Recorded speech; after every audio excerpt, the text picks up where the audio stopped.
کرناٹک حکومت نے چناسوامی stadium بھگدڑ case میں 3 سینئر IPS افسران کو محکمانہ تحقیقات سے بری کر دیا ہے۔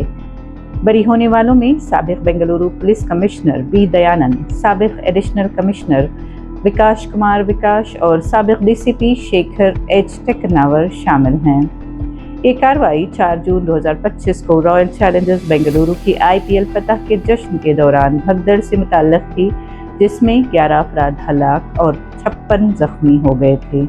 حکومت کے مطابق تینوں افسران نے تحریری جواب میں الزامات مسترد کر دیے، جس کے بعد محکمانہ ریکارڈ اور انتظامی رائے کا جائزہ لینے کے بعد انہیں بری کر دیا گیا۔